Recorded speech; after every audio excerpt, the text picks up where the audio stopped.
Hello everyone and welcome back to Inside ArtScroll, where the books you read and the people who write them come to life.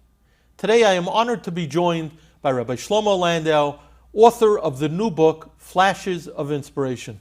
Thank you, Rabbi Shlomo, for allowing me to interview you in honor of this new book. It's like deja vu all over again. Yes. Thank you for coming. Very But much this is appreciated. really your cheer. Baruch Hashem, you've done a masterful job since taking over as the host of Inside ArtScroll. And again, it's an honor to be here to speak to you. Thank you. And I think when I interviewed you for your book, Moments of Greatness, Yes. which I kind of feel this is, it's a moment of greatness. Okay. I told you that I felt like I was gypped on my first book because I didn't have an interview with you. Uh-huh. So at that point you said, you know what? Your next book, Yes. I'll come in. So thank you for making good on your word. I'm happy to be here. And Baruch Hashem, you're putting out a new book, I would say in pretty close succession to your first. It's only about a year or so, right? It's mamish a year Mamish and a change. year. And I did not think that things would come together so quickly. It's total, like you said, it's total siyata d'shmaya. And I'm sure you experience this with some of your books. Like once you write a book which has some good stories, people want to share their stories with you. And I got an outpouring of beautiful, heartwarming, real life stories from people. And I just said, I got to get this out.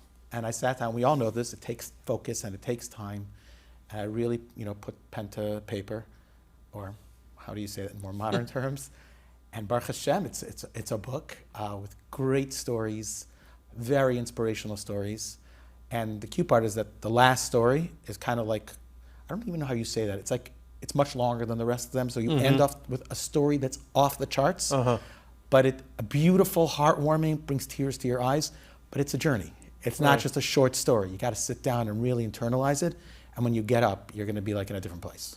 Do you find that putting together stories for your second book that you were more selective than you were for your first book? 100%.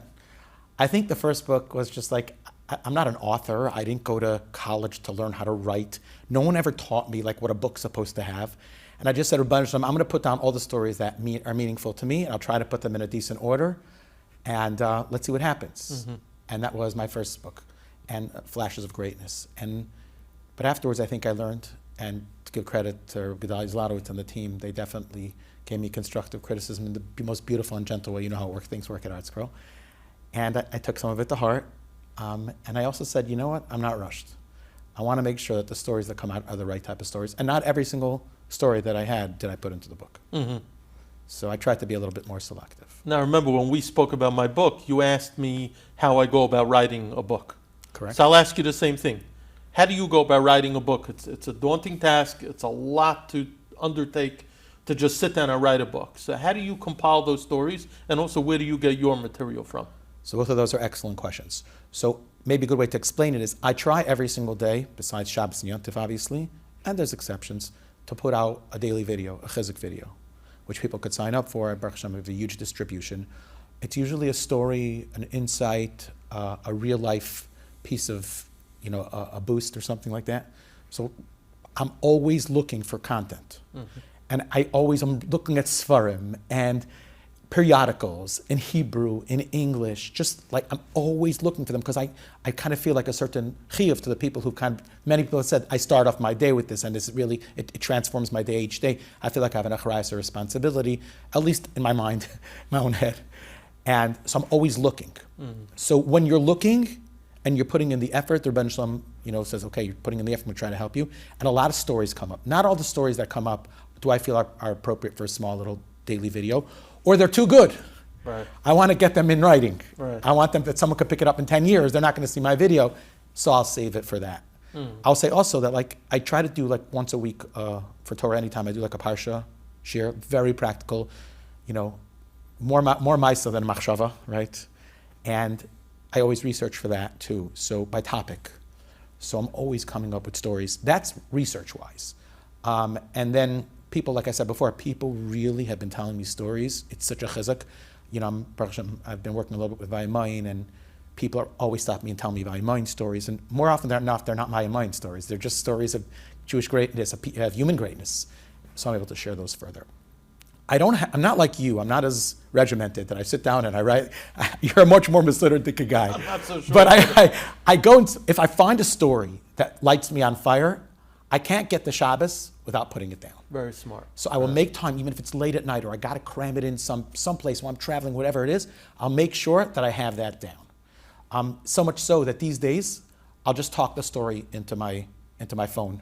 So I know I have it, Very smart. and then I could take it off of that. And with technology, by the way, you can even take text off of audio. So at least I have a framework to start with. It's funny. I find that the harder part of this whole process Yes. of collecting the stories and writing the stories are getting the stories.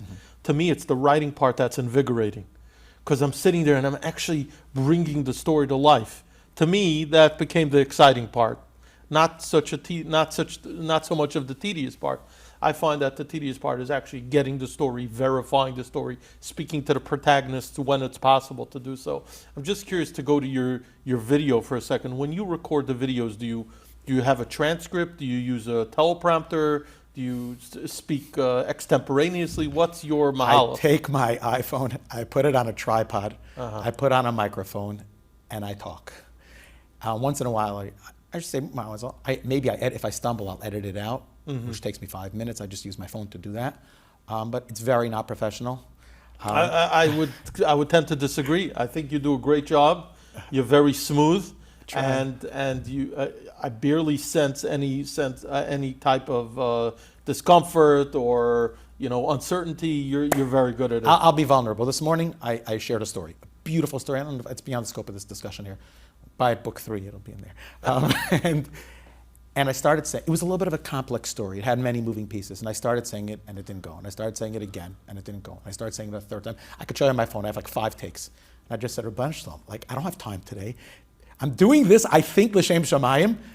Adam archelev me'Hashem ma'anei lashon. Please give me articulate speech. Boom. And it flowed. And sometimes there's no rhyme or reason. No. You could prepare and it doesn't go well. You cannot prepare and sometimes it goes smoothly. You're talking about Vayimayin. I recall myself sitting in the Vayimayin studio recording some of those videos. Sometimes it just goes. And sometimes you turn to the videographer and you say, okay, we got to start again, right? And you never really know. And the coolest part is when you record and you don't think you did a good enough job. Right. So you ask if you could re-record. And then they end up using the first one. Yes, sure. We try. We put an effort. Right. There's something about these interviews, for example, where it's not scripted. Correct. And where it's raw that people like. For sure. And then you have these videos which really have to be flawless because that's what people are expecting. So it's a different expectation, but you do a fabulous job on those videos and we enjoy them very much. Can I just double click on something that you said? Sure. I also enjoy the writing process. It's tedious. I'm not a great typer. I mean, great. I think I'm average. Certain people, they just sit down at their computer. I'm sure Chili Spiro types when he sleeps. His fingers go on it and he's got it. So it's a little tedious for me. At the same time, there were definitely a few stories that I wrote in this book that by the time I finished writing the story, I mamish had a lump in my throat.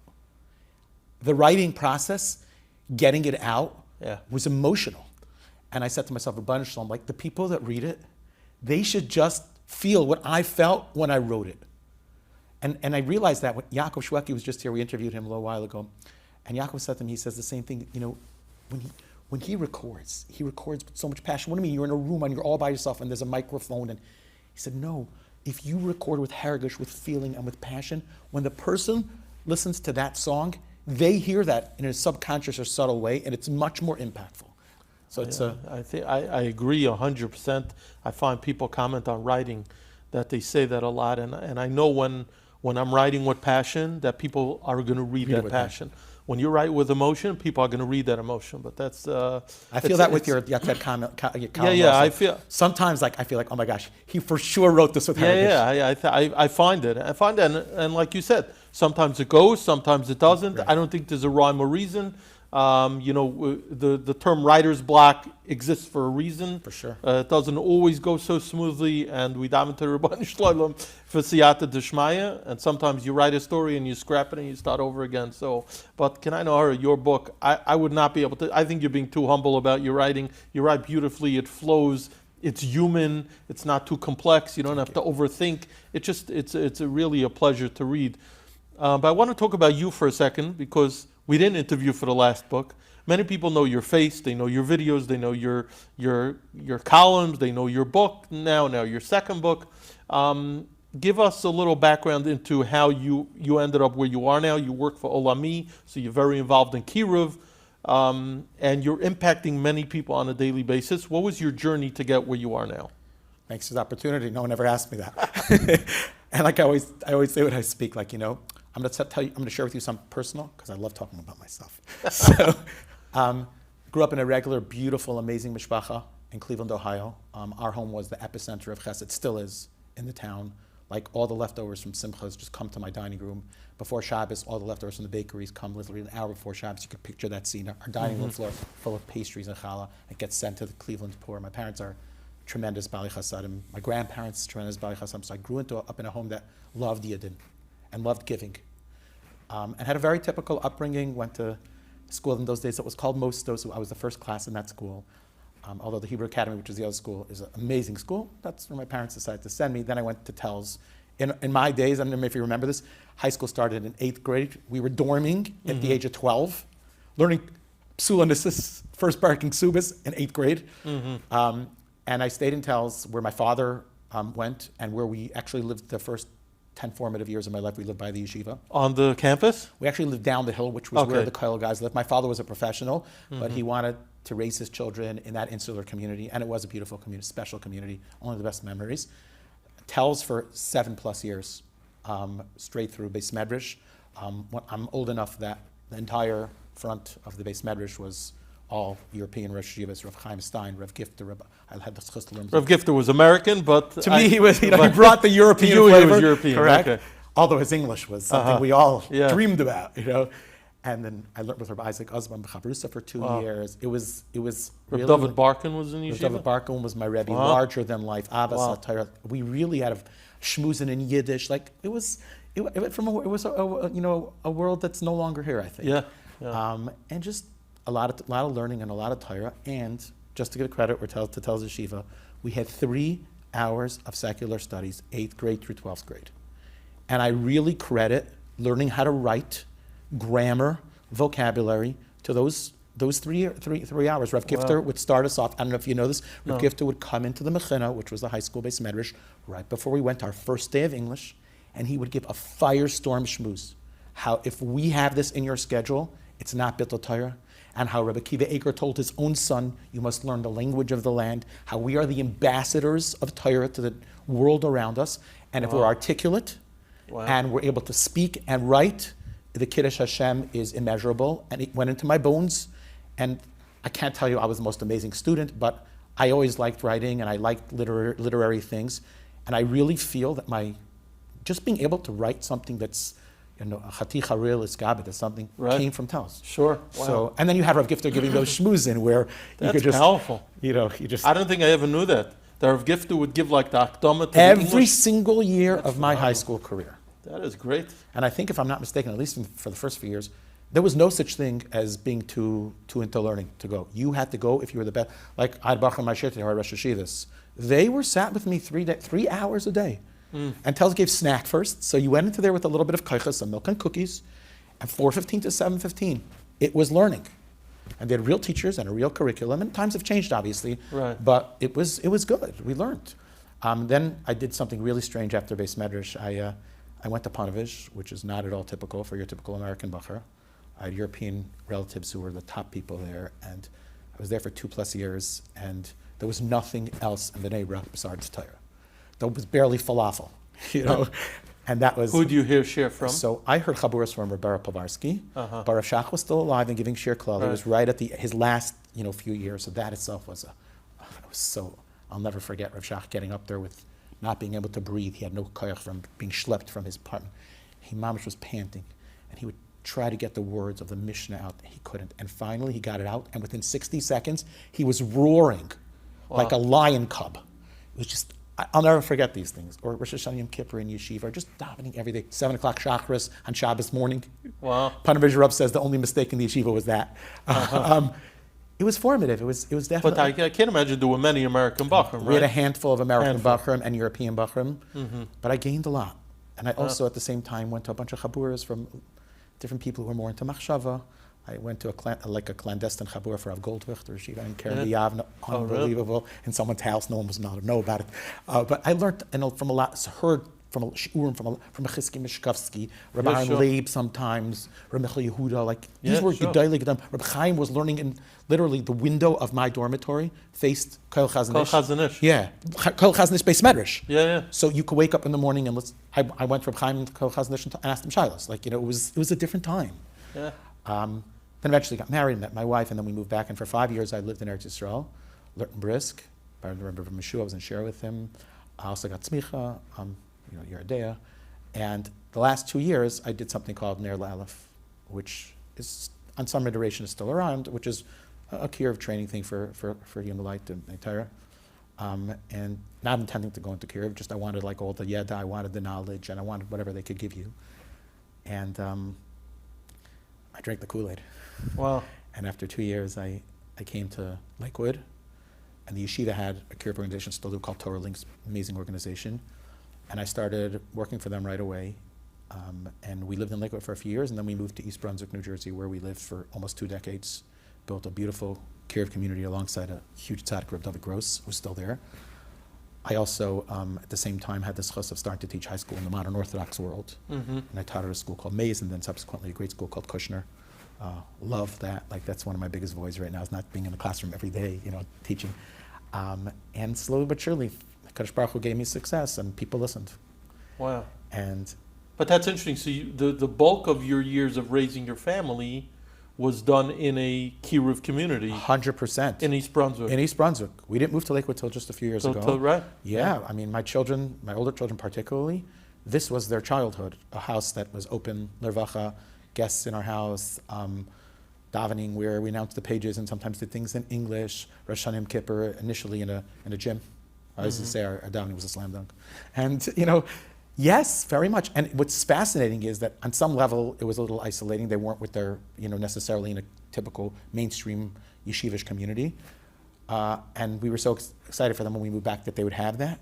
But there was a big void in their life, a meaningful void. Like, You're saying you miss some of that now. I miss it, and You they miss missed it too. And they miss it too. They missed a Something Friday night beautiful Suda about it. with, Wow. with a family that never had Shabbos in their life, and seeing the joy in their eyes, or the wonderment of a 3-year-old saying Dvar Torah, or eating my wife's challah, or chant for the first time. Sure. Or Rosh Hashanah Yom Kippur, being with people who are so disconnected, but by the time Beautiful. Ne'ilah comes around, the place is roaring and people are emotionally involved. There's just certain rich experiences that my children, they miss. I miss too. What ultimately made you make that decision to move back to Lakewood into a regular from community? So I think we felt that there was a little bit of a void for our children, just with all the amazing experiences. Uh-huh. It was tough, Shabbos, and just not being able to get out of your house and go to the kids who you're class with, and just the basic social part of it was very challenging, and it was a very difficult decision. Rebelli Rudney was really the person that we talked to a lot, and I credit him for helping us make that decision. And I miss it a lot, but Baruch Hashem, when one door closes, another door opens. Right. And Hashem's been so kind to us over the last few years. Like, my job with Olami is amazing. I'm building a global community of mentors, of frum men and women, professionals, who mentor our non-frum students and young professionals. And once a week. that's your day-to-day That's responsibility. my day-to-day responsibility. So literally bringing Klal Yisrael together. It's the most inspiring thing to see some of the busiest people who have extremely successful careers, large families, but you give them the opportunity to make an impact on someone for half an hour a week, and they're thanking you. It's so inspiring. Klal Yisrael is special. And at this point, we have about 2,000 pairs around the world, in Latin America, in Eretz Yisrael, Russia, England, United States, and Canada. I wrote the curriculum for that, kind of the strategy, so that's a very exciting part of my life. And like I said before, one door closes and another opened, and then all of a sudden, HaKadosh Baruch Hu was like, okay, you gave a lot of speeches and classes in East Brunswick, let's see what you could do in the broader community. Right. So I do teach twice a week in a high-energy Mesivta, 12th grade Hashkafa. I teach a few times a week in Mayan, a wonderful school for girls who are on their own journey. And then just, HaKadosh Baruch Hu has just been so kind in terms of opportunities to speak. And I read a column, a weekly story in a newspaper, and this Inside ArtScroll, and just like, I don't know. A lot of good things happening, Baruch Hashem. I'm infinitely grateful. I don't deserve it. It's a gift. It's mamish a gift. But let me ask you, it's interesting, so much of what you do, from Olami to your other contributions to Klal Yisrael, involve giving inspiration to others. Yeah. It's a lot of giving. where does someone like you, how do you fuel yourself? Where do you get your chizuk and inspiration? You know, you have to fuel yourself in order to give over. You're asking probably the single most important question. There's really two strategies. So I just want to say that when I started working in Kiev, when I was in Eretz Yisrael, in this Kiev training program, I became very close to someone by the name of Rabbi Gershenfeld. He is the Rashi of Mechon Yaakov, Mechon Shlomo. His wife's a Nicole of Reb Schwab. And I felt like when I'm going into Kiev, I need someone who understands Kiev. And Rabbi Gershenfeld told me at some point, he's like, because I was complaining to him that I'm giving 12 classes a week and I'm teaching every day, but for my own growth, what do I do? And he said to me, you have to prepare one in-depth chabura a week in halacha or gemara or sugya, and one high-level machshava shir a week. This way, you're learning at a higher level. The preparation will just be the machayev, the obligator, but it's really for you to learn through those two sugyas. Mm-hmm.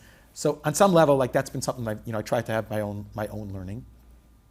Also, this is just something personal that I try not to share things that aren't meaningful to me. Yeah, it's great to put a story in a book, but I won't put a story in the book if it's not a flash of inspiration for me. I won't share a video if it's not something that I feel personally. So I try first to think about it myself, mm-hmm. and then share it further. But I'm going to say it's still, it's a little bit of a teiku. Like, it's a big challenge to not let other people's inspiration be yours.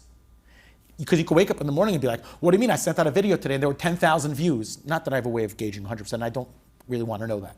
But you could say, wow, who inspires 10,000 people a day? I'm good. But then you think to yourself, in Achamei Esrim, after 120, that's not going to fly. It's not going to fly. That's fluff. So what did you do today? Practically. What did you learn? What did you daven? What was your Bein Adam Chavera like? What did you do that stretched yourself, that pushed yourself a little bit further? That's where real growth, I think, personal growth is. But mm-hmm. It's a strong question, and it's a question that I ask myself all the time. And sometimes I have a good answer, and sometimes I'm like, I need a better answer. On a practical end, as someone like you're giving many, many classes, speeches, you're reaching out to people, you need chaymer, you need material. So I've spoken to many Rabbanim, and I always ask this question because I'm curious how different people do different things. Sure. Do you have a catalog at home of topics, of stories, of inspiration, do you have some kind of Rolodex of speeches, drushes, shiurim? How do you actually go about doing that? If I did, I'd be in a much better place. The only thing I have at this point is that when I give let's say, a talk somewhere, which I prepared for in a substantial way, I write down the keep notes? I keep notes, and then I take a picture of it. So I have an album in my phone called Speeches. I go back to it, but I really try not to go back to it too much. Because I feel if Hashem gives me an opportunity to talk to a girls' camp, let's just say Lamashal, which is something I just did, about Kianu, whatever, Kihinni biyadcha. So I could go back and see if I have speeches on Torah anytime where a lot of my speeches, I have like almost 1,000 speeches on there. I could go back and look. Or I could say, maybe this is what Hashem wanted me to be thinking about. So let me really take a deep dive into it. Mm-hmm. Let me look at some Sfarim. Let me look at some Gishmaka Sfarim that have stories in them. Also, let me go to where I go to get, topic-focused things and try to build it from there. But mm-hmm. I wish that when I started, I was like, some of my friends have like color, like Rabbi Pesach Kron has color. I was going to mention Rabbi Kron. He's the guy in this, Yeah. He should just have a Fush Lema. He's Baruch Hashem doing great, but like he should go back to what he was before, even better. But he's the king when it comes to this. Sure. I'm not as good. And he's the master of preparation. Correct. He prepares like crazy. Well, I've spoken to him about it. It's incredible how much preparation goes into one drasha. And then he'll keep notes on it and things of that. That's very chashuv. I wish I was Rabbi Pesach Kron. I don't put in nearly as much as he does, but I will tell you that when I do put in more serious time, it's always better. Sure. I'll give you an example. So I discussed just now in Tisha B'Av to do the kinnis at Mordi Shtibel. And I really spent time preparing. Mm-hmm. And two things happened. First of all, I think that it was better than me just winging all those camp, kinnis that I knew, kind of all those stories and everything. Number two, I really learned a lot about the kinnis in a way that I didn't before, and it was a more meaningful Tisha B'Av to Right. me. So, from Tzara Agra, you put in the investment, the Uh-huh. output's going to be more intense. I think. Getting back to the book, give us a little feel for what's in flashes of inspiration, maybe a story or two, something that comes Sure. to mind. Whet our appetite, because I know that people are going to want to get this book. Sure. They're going to want to read it. Baruch Hashem, your first book did phenomenally well, so it's not a surprise that this comes so closely on the heels of the first one. Give us a taste. So I want to just first say that I think it's fair to say the vast majority of the stories in the book are current. They happened in the last decade or two, or last year or two. I just find that people are able to relate to those. With that being said, there are for sure stories of Gedolim in here which need to bring us to the level of, Masay agiu masay l'masay avoisay. Let's strive for something so much greater or something more impactful. There's a bunch of stories from October 7th.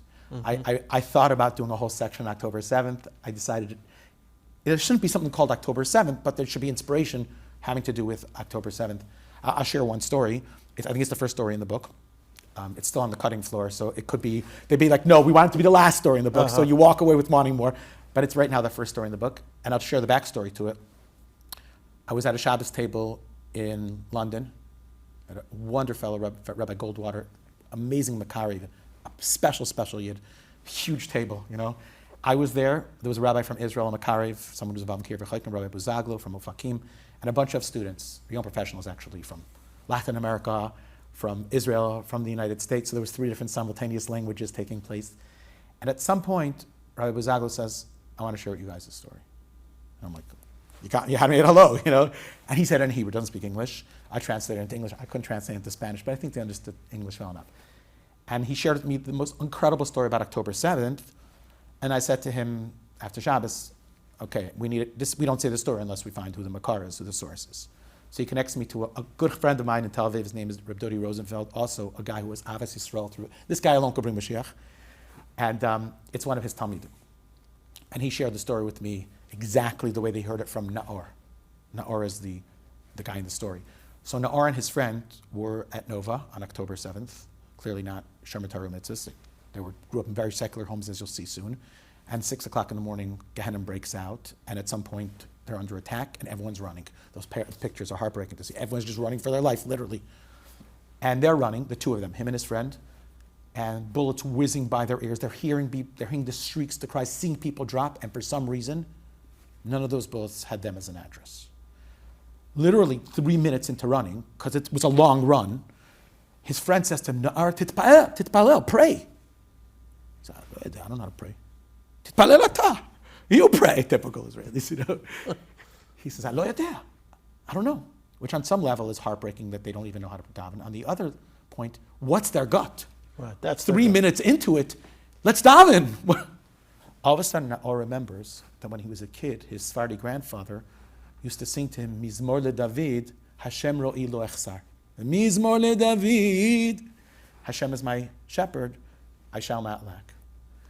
And he starts saying it, it's coming back to him. Gam ki elech b'geit zalmavas. Even as I walk in the valley of the shadow of death, there. Lo yirara, I won't fear, ki atah imadi. Ach toiva chesed yirdafuni. Let me be pursued by good things, not what's happening right now. And he starts saying, Mizmor le David, over and over. And his friend, who's Israeli, Baruch Hashem, catches on, and like they say, we said it bilupim. It's over and over. They ran for almost 4 hours. Almost 4 hours, as being pursued by death. And they were. And wherever they were, it was always a chance of something else happening. We know there were checkpoints. And they end up at a moshav near Ofakim. They come to the front of the moshav, which is being manned by all the people. By that point, everyone knew you got to protect your family. And initially had to identify themselves to make sure that, but they realized that these were survivors. And one of the guys says, we're going to let you in, go to the first house. My wife is there. My son's a police officer in Ofakim. I run the mishmar here, the watch. Go, bang, she's in the mamad, she's in the secure room, but she'll let you in, and when you share who you are. And they bang, and she opens up the door eventually, and she looks at them, and they look like they came out of Gehenna. And she breaks them into the mamad, into the secure room, and they both collapse on the floor. They couldn't move. They'd been running on adrenaline for 4 hours. For a half hour, they couldn't breathe, basically. They're just lying there panting. And eventually, they're able to sit up, and the whole story comes roaring out. And at some point, she stops them, and she says, what any Jewish mother would say in this situation. You're probably hungry. They said, oh my gosh, you're right, we are. They used a lot of energy up.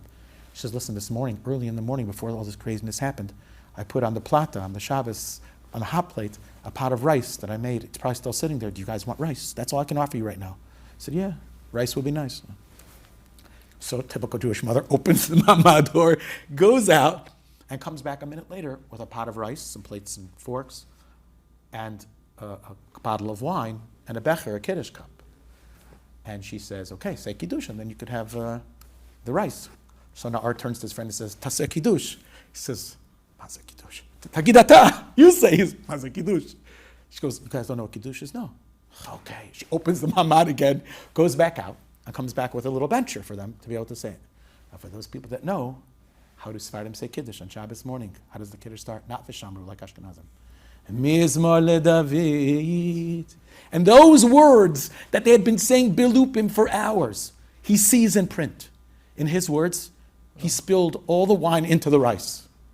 But he chapped at that moment that not only was it a miracle that he survived, but Hashem wanted him to know that it was him that was behind that story. And it gave him tremendous, tremendous chizuk. So that's just a taste of one of the stories that's in great. this book, which is What such a beautiful story. Wow. It's a story that's mechazek a lot because we all have our own journeys. And sometimes we're pursued by a lot of different things in our life. We need to look for the flashes of inspiration or flashes of greatness, which was the previous book. Because, like it says over here, real people, real choices, powerful sparks. powerful sparks. It's like, what are you going to go with? What are you going to take with you? You know, it's interesting, the story that you just said. Not always are we zeicha to such an open revelation of the divine hand. Over here, Mizmor LeDavid, Mizmor LeDavid.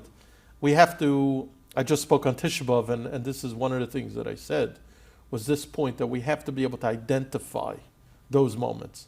And hopefully this book will help us realize how these moments are really all around us. These flashes of inspiration are all around us, but it's up to us to tap into it, right? The Rabbi Shalom could put it in front of us, but unless we take advantage of those flashes of inspiration, they'll just go by, and then our life will continue unchanged. It's 100%. up to us to take those flashes of inspiration, internalize them, and help us change. I said this on Tisha B'Av when I spoke. One of the kinnis has the word kai in it a lot, like echaz, a kai. And Chazal point out that kai is a word of hashgacha pratis. So this is how Hashem choreographed it to be. And if you take a look at the kinna, it brings different moments of hashgacha pratis. So I have no idea if this is true, but I said, why is kai the word that's used for hashgacha pratis? So maybe, just maybe, because the gematria of kai is 25. It's there before 26. Hashem puts that inspiration in your lap.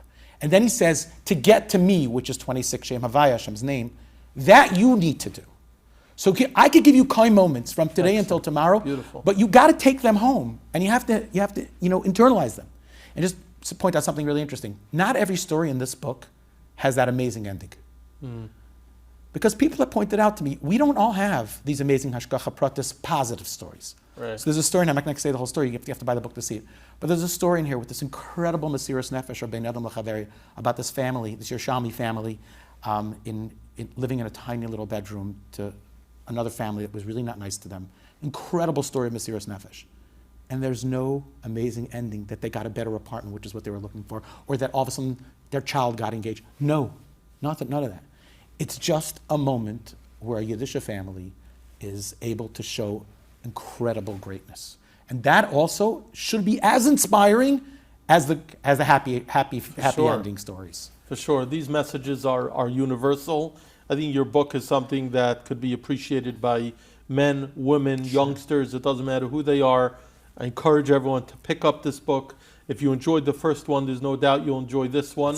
And Shlomo, you should continue to you're like overflowing with chizuk and with Baruch Hashem, tremendous talent that the Rabbi Shalom gave you, whether in writing or speaking or your incredible contributions to the world of Kiruv. You should continue to use those talents, lahagdol ter ladira, and continue bringing us these amazing contributions. Thank you, and I'm chasing you here. You wrote the book first, I wrote a book. You hosted Inside ArtScroll, I hosted Inside ArtScroll. You keep doing great things, and our paths keep crossing. Baruch Hashem, and again, it's an honor to be here, back here, schmoozing with you. We should do this more often. Sure. As often as you put out a book, for sure, maybe even more often, but continued atzlacha. And thank you again for this. And thank you for coming out. Very much appreciated. My pleasure. Thank you.